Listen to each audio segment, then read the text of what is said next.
Hola, ¿qué tal? Muy buenos días a todos. Bienvenidos a la región Zapopan de la Iglesia de Cristo en Guadalajara. Mi nombre es Fran Botello y como cada mañana nos da mucho gusto, de verdad mucho gusto que nos acompañes, que te hayas hecho el tiempo para que juntos podamos aprender de las cosas increíbles que Dios tiene para nuestras vidas. Estamos en el mes de diciembre. ¡Wow! Ya se vino el mes de diciembre de este 2020, un año totalmente distinto, un año atípico que nos trajo esta situación de la pandemia y que todos de alguna manera u otra nos hemos visto afectados por todo esto que ha venido pasando. Y yo creo que qué mejor momento para en medio de todas estas circunstancias recibir un mensaje que nos llene de luz y que nos llene de esperanza para seguir adelante en la vida que cada uno de nosotros tenemos. El título de nuestra nueva serie, estamos iniciando esta nueva serie, se llama Una luz en la oscuridad y es precisamente el mensaje que Dios tiene para nosotros, que no importa los tiempos que estemos pasando, siempre va a haber una esperanza para cada uno de nosotros. La lección de esta mañana se llama Jesús, la luz de este mundo. Y bueno, estamos en toda esta situación de la Navidad ya con los arbolitos, las nochebuenas, las luces, los regalos y todo esto. Y es importante ir a la palabra de Dios para no olvidarnos en medio de todo este ajetreo cuál es la razón principal de lo que estamos celebrando. En la Biblia, en el Nuevo Testamento, encontramos los 4 evangelios y cada uno de estos evangelistas se dio a la tarea de narrar el ministerio de Jesús. Mateo, el primer evangelio que vemos en el Nuevo Testamento, Mateo, él se enfocó en una audiencia judía y su evangelio empieza con la genealogía de Jesús a partir de Abraham. Como todos nosotros sabemos, Abraham para los judíos es el padre de la fe, es el origen donde empieza toda la historia de fe, y Mateo se dedicó a demostrar cómo Jesús venía de la genealogía de Abraham. El evangelio de Mateo está enfocado en lo que Jesús dijo y constantemente vamos a ver que él cita, y para que se cumplieran las escrituras Jesús hizo esto, y para que se cumpliera lo escrito por los profetas Jesús hizo esto otro. Y lo que quería Mateo demostrar a su audiencia judía es que Jesús era el Mesías escogido del cual hablaba la palabra de Dios. Entonces, esa es la audiencia de Mateo. Marcos, por el contrario, su audiencia está enfocada en una audiencia romana, y como todos nosotros sabemos, los romanos eran pero muy prácticos, muy pragmáticos, muy de acción. De hecho, Marco es un evangelio de acción. Te das cuenta cómo narra eventos de Jesús y luego Jesús hizo esto, luego Jesús hizo el otro, y está enfocado en lo que Jesús hizo, y Marcos empieza directamente su evangelio a partir del ministerio de Jesús, ¿no? Que es la acción, lo importante, por así decirlo. En el caso de Lucas, como todos nosotros sabemos, Lucas era un médico, según leemos en las escrituras, y su audiencia era el mundo griego, y su enfoque era acerca de lo que Jesús sentía. El griego estaba enfocado mucho en el hombre ideal, en el hombre perfecto, y Lucas se enfoca en hablar de lo que Jesús sentía, cómo sentía Jesús, y él trajo la genealogía de Jesús desde Adán. Él cita a Adán como el antecesor de Cristo y luego pasa por todas estas generaciones, se fue todavía más hacia atrás que Mateo. Por último, y precisamente de quien vamos a hablar el día de hoy, que vamos a estar en el libro de Juan, en el capítulo 1, Juan escribió, a diferencia del resto de los tres, Juan escribió su evangelio para todo el mundo en todos los tiempos. Y el propósito de su evangelio es describir quién era Jesús. Y Juan todavía se va mucho más antes de Adán y mucho más antes, obviamente, de Abraham. En Juan capítulo 1:1 leemos en la escritura, dice: en el principio la palabra ya existía. Y aquí Juan está hablando acerca del verbo, de la palabra, de Jesús. Y dice que Jesús en el principio ya existía. Antes de que fuera hecho todo lo creado, lo que vemos. Antes siquiera de la existencia del tiempo, Jesús ya existía. Esto nos habla acerca de la preexistencia de Cristo. Y si Cristo existe antes de la creación y antes del tiempo, eso lo hace eterno. Y una de las cualidades que tiene Dios es precisamente que solo Dios puede tener, es que es eterno. Entonces Jesús es antes de la creación y antes del tiempo, y por eso es eterno y por eso es Dios. Seguimos leyendo en Juan 1:1, dice, la palabra estaba con Dios y la palabra era Dios. Y son frases que son tan profundas y que implican tanto cuando estamos escuchando el mensaje de Juan. Y lo que dice Juan en esta parte es que la palabra, antes de la creación, antes del inicio de los tiempos, la palabra, el verbo, Jesús estaba con Dios y la palabra era Dios. Esto es lo que muchos de nosotros conocimos en la religión tradicional como la Santísima Trinidad, el misterio de la Santísima Trinidad. 3 personas diferentes, un solo Dios, Padre, Hijo y Espíritu Santo. Y lo que nos dice aquí la Escritura, que en el principio Jesús estaba con Dios, pero a la vez era Dios. Y esto es algo muy, muy importante porque Juan, el apóstol Juan, está estableciendo que Jesús es Dios en la carne. Por eso esto tiene un impacto muy, muy poderoso y hasta el día de hoy es una escritura, un pasaje que trae mucha controversia. Seguimos leyendo en Juan 1:2, dice, el que es la palabra existía en el principio con Dios. Aquí está reafirmando. Aquel que es la palabra existía en el principio con Dios. Dice algo aquí interesante en el versículo 3. Dios creó todas las cosas por medio de Él y nada fue creado sin Él. Es que a través de Jesús, Dios creó todas las cosas. Y nada de lo que ha sido creado fue creado sin Él. Y esto, déjame decirte, esto es algo muy importante y eso es algo que Jesús demostró y que quedó demostrado cuando la creación responde a su Creador. En Mateo 8:27, ¿recuerdas ese pasaje donde los discípulos iban en la barca y de repente la barca fue golpeada y había una tormenta y el viento se vino y despiertan a Jesús? Le dicen, Señor, nos estamos hundiendo.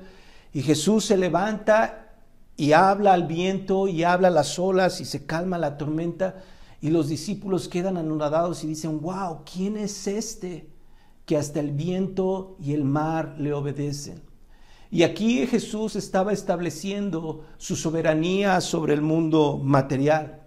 Más adelante en otro pasaje, en Marcos 1:34, dice la Escritura que Jesús expulsó muchos demonios. Y lo que estamos viendo aquí es la autoridad de Jesús sobre el mundo espiritual. Por último, vemos en Juan 11:43 que Jesús, siendo el creador y antes a todo lo creado, tiene poder sobre la muerte porque Él es eterno, porque Él es la vida. Y en Juan 11:43 Jesús demostró cuando le dijo a Lázaro, Lázaro, a ti te digo, levántate. Y Lázaro volvió de la muerte. También el hecho más sorprendente e impactante sobre la historia de Jesús es precisamente la resurrección. Cuando Jesús vuelve y ni siquiera del poder de la muerte lo pudo tener cautivo. Y vemos cómo Jesús es soberano y cómo la creación responde a su creador. Seguimos leyendo en Juan 1:4. Esta es la historia de Navidad de Juan. Dice en Juan 1:4, dice, en Él estaba la vida. Y la vida era la luz de la humanidad. Y fíjate algo que dice aquí la palabra de Dios. Dice que en Jesús estaba la vida. Toda la fuente de vida estaba en Jesús. Y dice que esta vida era la luz de la humanidad.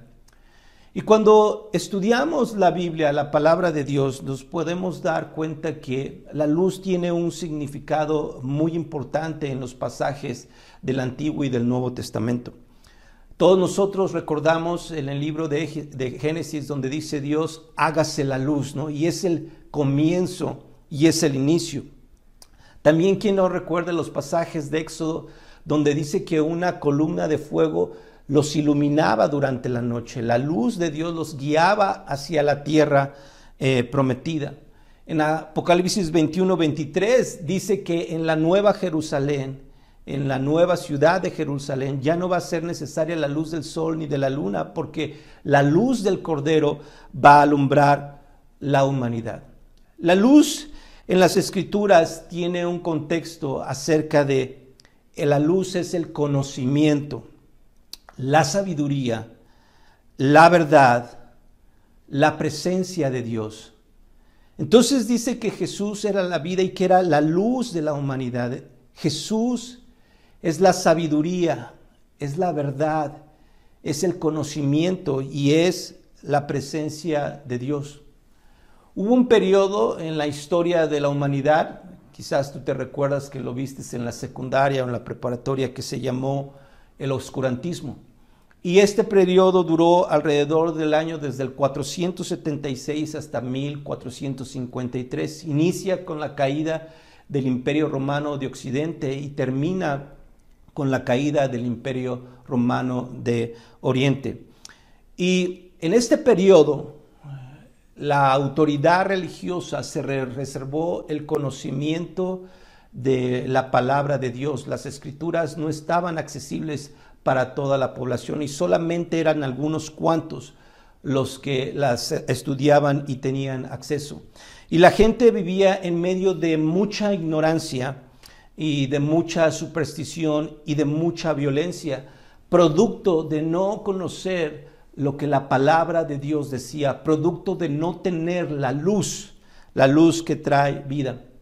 Hace unos días estábamos platicando con mi esposa y me platicaba un poco de que estaban estudiando con las mujeres de la charla el libro de Levítico, de la ley, y me leyó un pasaje que a continuación les voy a leer y que me hizo pensar mucho en cómo es la condición del ser humano, de las naciones, del mundo entero, cuando Dios no está presente en la vida de las personas.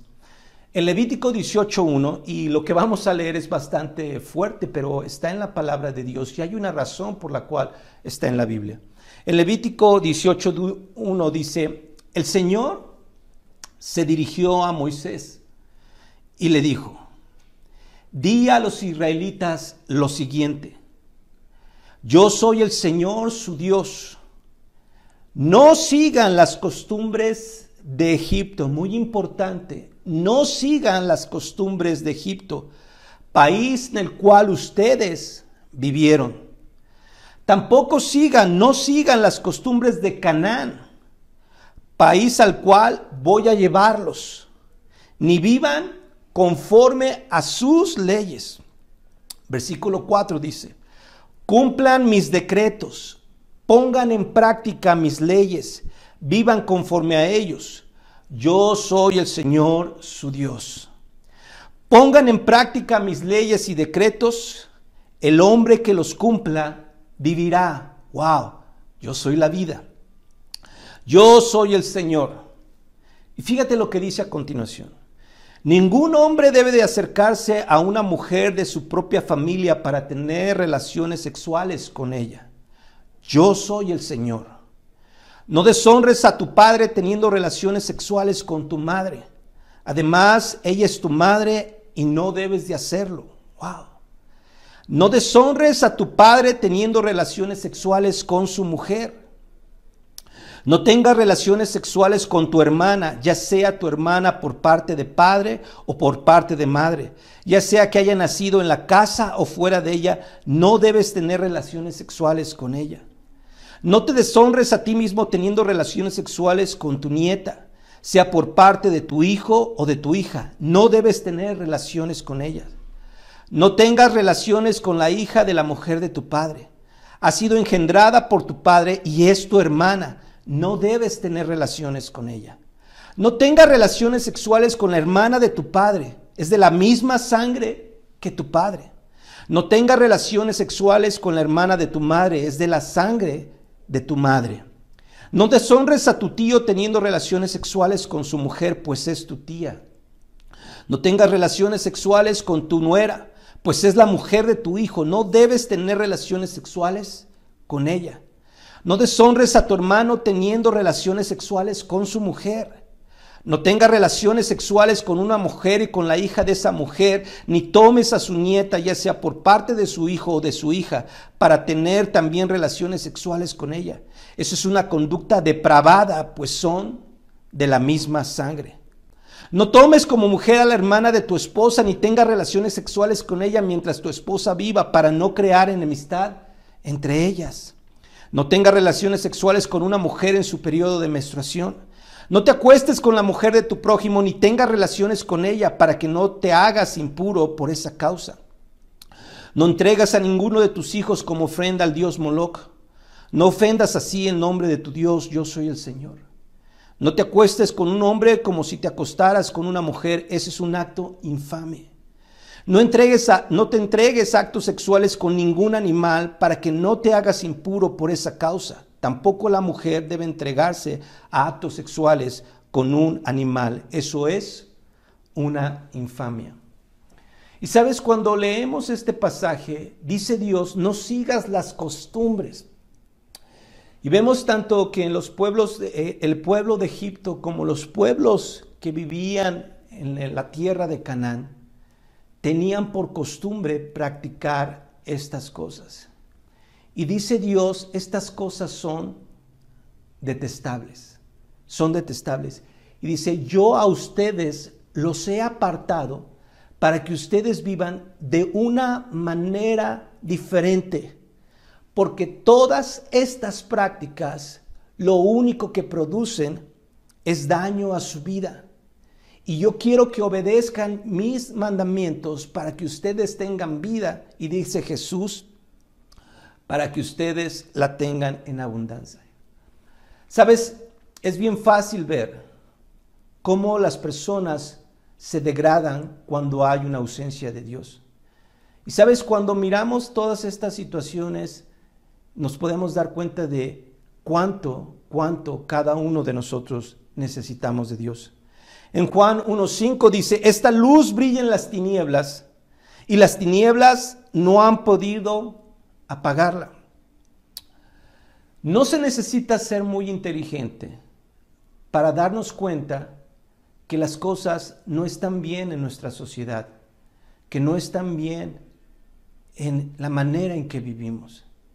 Y todos podemos percatarnos y decimos, ¿cómo es posible que esté sucediendo esto? ¿Cómo es posible que esté sucediendo? ¿Cómo es posible que pasen estas cosas? Sabemos, a veces escuchamos cosas que nos revientan en los oídos. Y dices, ¿cómo es posible?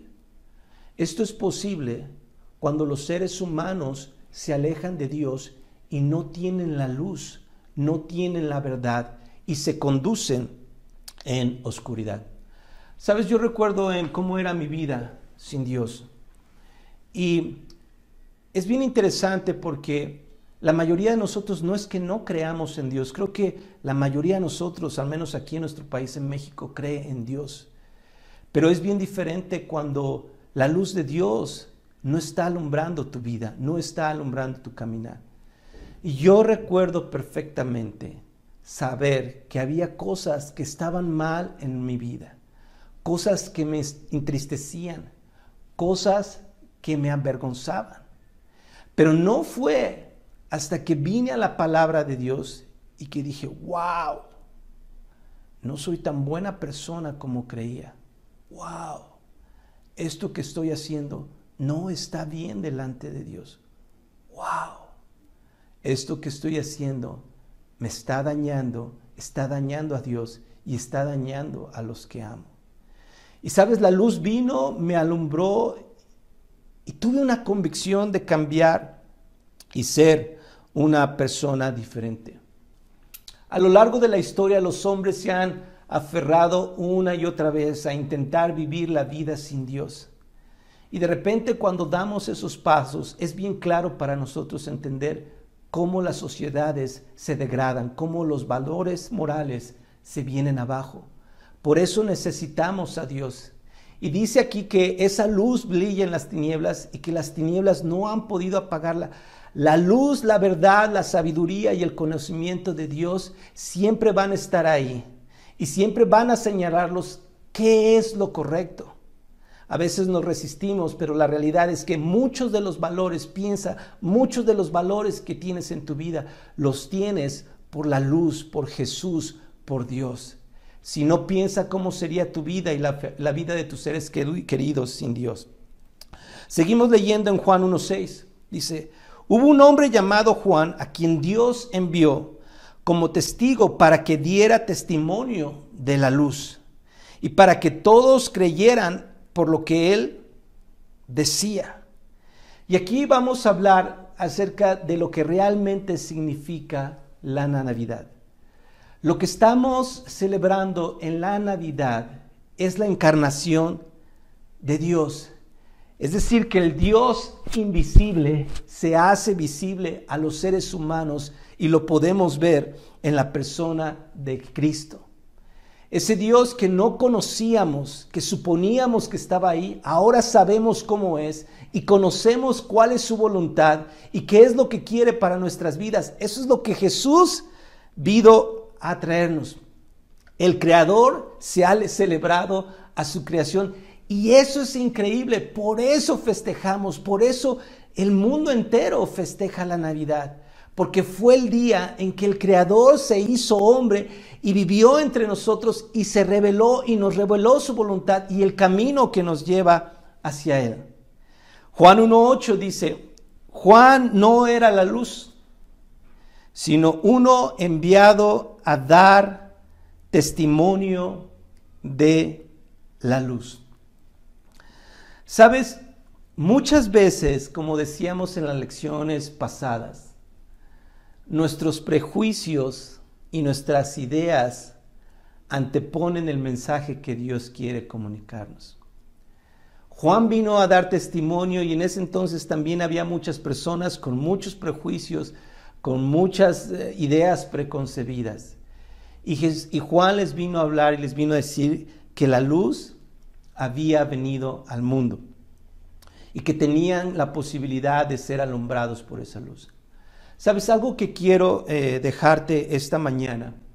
La idea de que invitarte a conocer de Dios no es invitarte a que vengas a nuestra iglesia o a que vengas a una religión, sino que te des la oportunidad de conocer lo que la palabra de Dios tiene para tu vida, de que te des la oportunidad de ver lo que Jesús tenía para tu vida, lo que Jesús tiene para tu vida. En Juan 1:9 dice, la luz verdadera que alumbra a toda la humanidad venía a este mundo. La luz verdadera. ¿Sabes? Hay luces falsas, hay luces ficticias, hay luces imaginarias.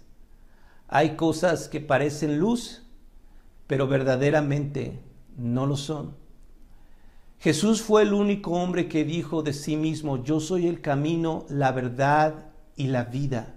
Solamente por mí se puede llegar al Padre.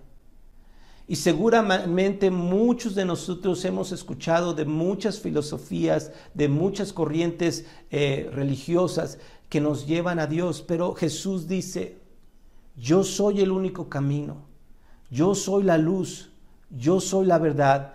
Y solamente por mí puedes llegar a Dios. Si has estado buscando en otras situaciones, créeme, esas no son luces verdaderas. La única luz verdadera es Cristo. En Juan 1:10 dice, aquel que es la palabra estaba en el mundo. Y aunque Dios hizo el mundo por medio de él, los que son del mundo no lo reconocieron. Fíjate, esto es algo bien lamentable y bien triste. Estudiamos ya que todo lo que Dios creó fue creado a través de Cristo. Y de repente Jesús se encarna, Dios se hace hombre y viene a nosotros. ¿Y sabes cuál es la reacción? Dice que vino a los suyos y los que son del mundo no lo reconocieron, no lo rechazaron. ¿Sabes? No sé si te ha pasado alguna vez que a lo mejor estás dormido y de repente alguien prende la luz y no quieres ver la luz, ¿no? O que en alguna ocasión te has encandilado, como decimos, ¿no? Que es tanta la luz que no puedes ver. Sabes, para muchos Jesús representa esta luz. Es una luz tan fuerte, es una luz tan pura, es una luz tan santa que simple y sencillamente les molesta en sus vidas. En Juan 3:19 dice, los que no creen ya han sido condenados, pues como hacían cosas malas, cuando la luz vino al mundo, prefirieron la oscuridad a la luz. Todos los que hacen lo malo odian la luz.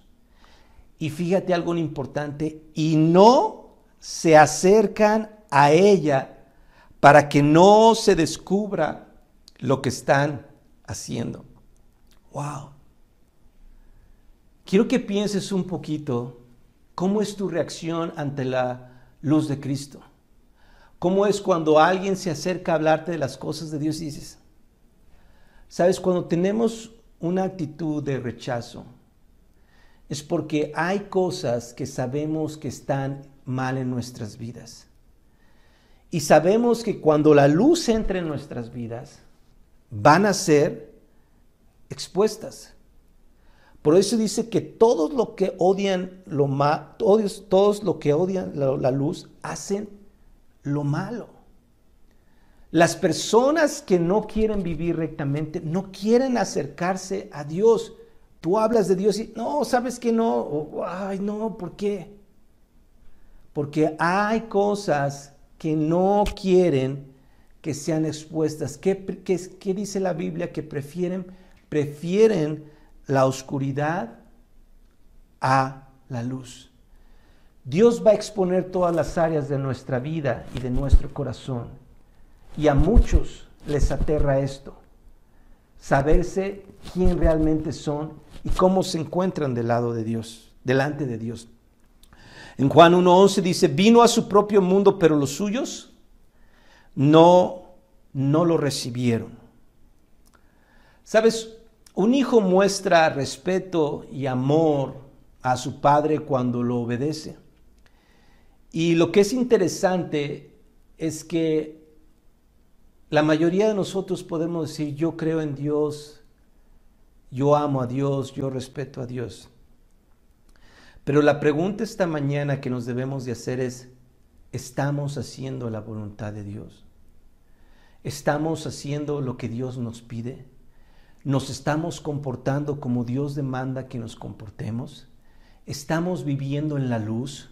¿Podemos caminar tranquilamente por las calles? ¿Podemos llegar a casa sin esconder la cabeza o la conciencia porque sabemos que estamos ocultando algo? Eso es vivir en la luz, eso es recibir a Cristo, eso es obedecer al Padre. Dice, cuando tú recibes a alguien, le das la bienvenida, te agrada estar con él, buscas tener una amistad y una relación con esa persona y te interesa pasar tiempo. Pero sabes, a veces tenemos tiempo para tantas cosas menos para estar con Dios. Y eso habla mucho de si lo hemos recibido, de si nos interesa su amistad. Para finalizar, en Juan 1:12 dice, pero a quienes lo recibieron y creyeron en él, les concedió el privilegio de llegar a ser hijos de Dios. Hace un tiempo escuché una frase que decía, la vida es dura y después te mueres, ¿no? Pero sabes, cuando tú conoces de Dios, cuando tú tienes una relación con Él, la vida está llena de esperanza. Y al volvernos a Dios y al recibirnos y al hacer de Jesús el Señor de nuestras vidas y al aceptar la verdad y vivir en la luz y vivir en obediencia y ser transparentes y cambiar nuestras vidas. Dice que tenemos el privilegio de ser hijos de Dios. Y hay muchos privilegios que vienen a través de tener una relación con Dios. Uno de esos privilegios es de saber que Dios nos ama y saber que Él va a cuidar de todos y cada uno de nosotros en medio de las circunstancias difíciles. Y si aún en algún momento nuestra vida se viera en peligro, tenemos la esperanza de estar en su presencia en el cielo, en un lugar increíble donde no habrá dolor ni llanto. Es una esperanza que no comparten aquellos que no viven en la verdad, que no conocen la verdad, que no han hecho de Jesús la luz de sus vidas. Y quiero invitarte esta mañana a que te des la oportunidad. Queremos estudiar la Biblia contigo. Queremos dar testimonio de lo que Dios ha hecho en nuestras vidas, de las bendiciones que hemos recibido, no de una manera religiosa, pero esperamos que al ver nuestro testimonio te puedas inspirar y puedas encontrar esperanza para tu vida en este mundo difícil. Hay una luz en la oscuridad que está dispuesta y alcanzable para nosotros. Date la oportunidad de conocerla. Vamos a terminar con una oración. Señor, te damos muchas gracias por esta mañana y te pedimos que podamos tener un corazón humilde ante lo que acabamos de escuchar. Hay una enorme diferencia, Dios, en saber de ti que en vivir de la manera que a ti te agrada. Jesús es la luz del mundo. Eso es lo que celebramos en esta Navidad, que Él vino, que ahora tu voluntad es conocida, que te nos has revelado y que nos has dado una idea clara de cómo esperas que vivamos para nuestro propio bien. Ayúdanos a ser hombres que amemos la luz, que dejemos la oscuridad y que vivamos una vida que a ti te agrada. Gracias por acompañarnos y por iluminarnos con tu palabra. Gracias por Jesús, porque alumbró nuestras vidas, porque por primera vez tuvimos discernimiento claro de lo que es correcto delante de ti y lo que está mal delante de ti. Gracias por las bendiciones que todo ser humano ha recibido a través del mensaje de Cristo, aún sin darse cuenta. Y ayúdanos a regresar a ti, al origen de nuestras vidas. Te amamos y oremos todo esto en el nombre de tu Hijo amado. Amén. Muchas gracias.